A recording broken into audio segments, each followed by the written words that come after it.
प्रयागराज महाकुंभ से चर्चा में आई हर्षा रेछारिया गुरुवार को मथुरा के वृंदावन पहुंची। यहां पहुंचकर उन्होंने वृंदावन से संबल तक सनातनी युवा जोड़ो पदयात्रा निकालने का ऐलान कर दिया। स्थानीय श्री राम आश्रम पर पहुंची हर्षा रेछारिया ने कहा कि उन्हें लगता है कि समाज में जागरूकता के लिए अभी बहुत सारे धार्मिक आयोजन की जरूरत है। भोपाल की रहने वाली एंकर, मॉडल और इंस्टाग्राम पर धार्मिक और आध्यात्मिक कंटेंट शेयर करने वाली हर्षा रेछारिया प्रयागराज महाकुंभ के बाद अलग रूप में नजर आ रही हैं। शरीर पर भगवा कपड़े और बड़ी बड़ी जटा रख साधु जैसा नजर आ रही हैं। हर्षा रेछारिया ने गुरुवार को वृंदावन में कहा कि वह 14 अप्रैल से 21 अप्रैल तक पदयात्रा करने जा रही हैं। इस यात्रा के जरिए वह सनातनी युवाओं को जोड़ेंगी। हर्षा रेछारिया ने बताया कि 14 अप्रैल को वृंदावन के श्री राम मंदिर से पदयात्रा शुरू होगी। 185 किलोमीटर की ये पदयात्रा अलीगढ़ होकर संबल के लिए जाएगी। एक हफ्ते तक चलने वाली इस पदयात्रा की जरूरत पर उन्होंने कहा कि लगता है अभी समाज को जागरूक करने के लिए धार्मिक आयोजन की जरूरत है। बहुत युवा जागरूक हो रहा है, इसमें कोई संदेह नहीं है। इस धर्म में साधु संत हम जैसे युवाओं को निर्देश देते हैं, लेकिन फिर भी कुछ आयोजन की जरूरत रहती है जिससे हम सनातनी भाई बहनों को जोड़ते हुए आगे बढ़े।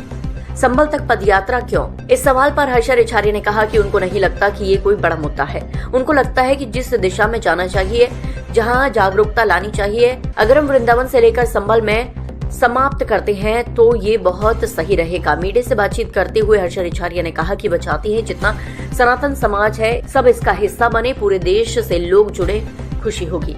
संभावना है कि इस यात्रा की शुरुआत 200 लोगों के साथ करेंगे। इसके बाद ये यात्रा क्या रुख लेगी ये आने वाला समय बताएगा। महाकुंभ में ट्रोल हुई हर्षा रेछारिया ने कहा कि अभी भी लोग हैं जो कुछ पसंद कर रहे हैं, कुछ नहीं।